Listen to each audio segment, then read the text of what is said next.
This week, Learning Saturday, we have 3 exciting webinars lined up for you. At 10 a.m., we start with Safe Investment Playbook with M2W, where we will discuss a safer and structured approach to investing. At 11 a.m., we have Gold and Silver in 2026, exclusively for Malaysian and Singapore NRIs, focusing on what to expect and how to position again. And at 1 p.m., we will cover Navigating Gold and Silver Trends, exclusively for NRIs in the UAE. To join all these webinars, kindly click the registration link in the below. How did the boring stocks index perform in January? In a month when the Nifty was down 3.1%, how did the boring stocks index perform? Actually, this month, the boring stocks index has underperformed the Nifty by a wide margin.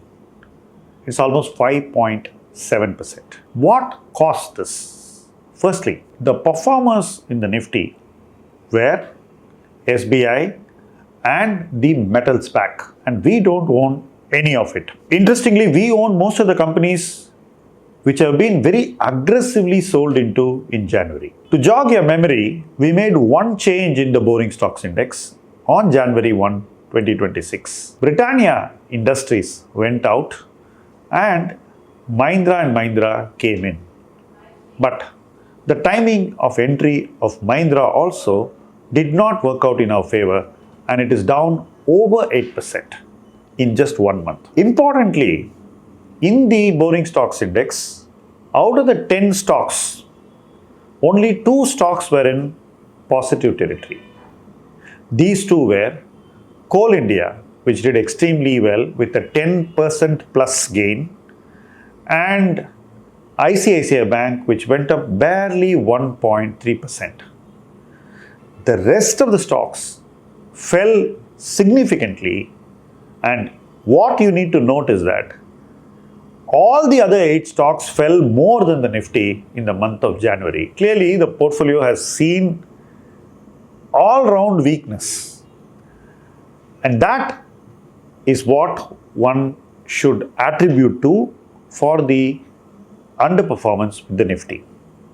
But it's not something that worries me or bothers me, because I believe that this portfolio is constructed not with a short-term view, but with a medium to long-term view, where the companies that we choose can be held for long periods of time without needing to be traded often. We started the boring stocks index on January 1st, 2023.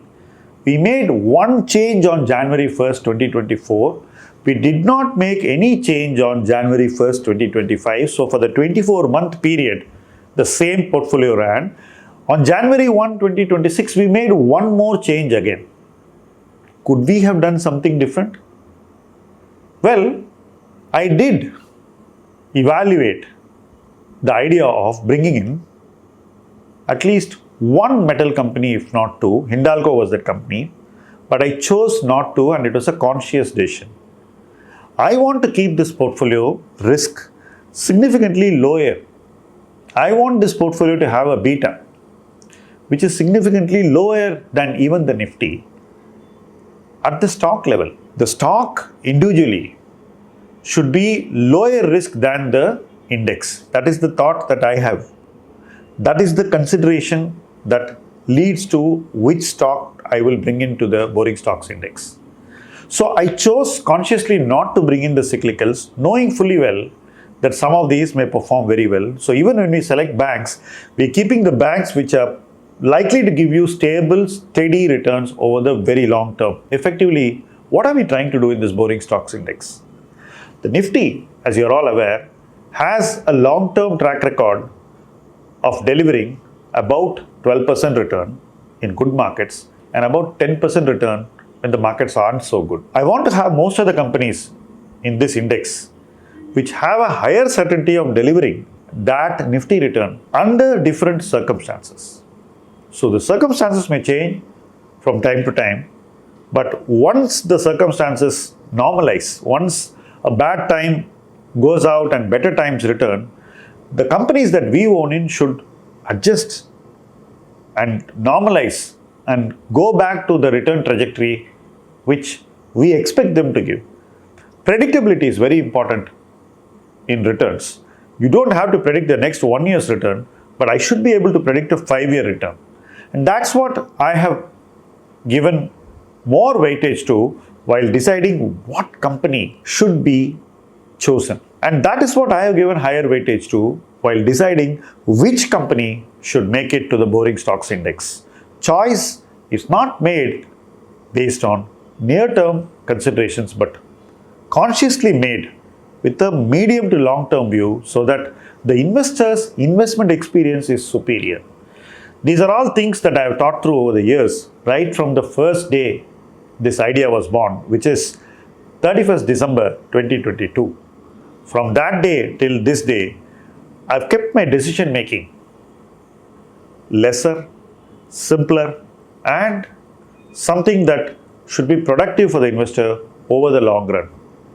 Here is the table that gives you the returns of the individual stocks in the boring stocks index in the month of January. HDFC Bank lost 6.2%, Reliance Industries lost 11.4%, Bharti Airtel lost 6.7%, Maruti Suzuki lost 12.6%, Larsen & Toubro lost 5%, M&M lost 8.8%, Sun Pharmaceuticals lost 7.3% and ITC lost 11.5%, leading to an overall negative performance of 5.82. The Nifty 50 TRI lost 3.1%. So broadly, just two companies, Coal India returned 10.1% positive and ICICI Bank returned 1.3%. So two gainers, 8 losers, all the 8 losers losing more than the Nifty 50 TRI. That's the perfect setting to see how this portfolio is going to perform over the next 2 months and into the first quarter of the next financial year. So we are into very interesting times. I am going to transparently review how this portfolio is doing, and feel free to write your comments on the composition, on what you expect on the individual companies in this portfolio to do, how you expect this portfolio to perform, and what the long-term impact could be in the boring stocks index. Your opinions count, they matter to me, and I'd like you to put them in the comment section. Now to the last part. How has the boring stocks portfolio performed from the time we began? So 1 lakh invested in the Nifty 50 TRI became 1,44,869, giving a 44.87% return over this 37-month period. But the same 1 lakh in the boring stocks index became 1,84,064, returning 84.06% over a 37-month period. This is the simple return. We need to see how this portfolio behaves in the remaining 11 months of the year. There's a lot of learning which we can collectively do. I'm looking forward to this exercise and I'm definitely wanting to learn from all of you. Thank you for watching this video.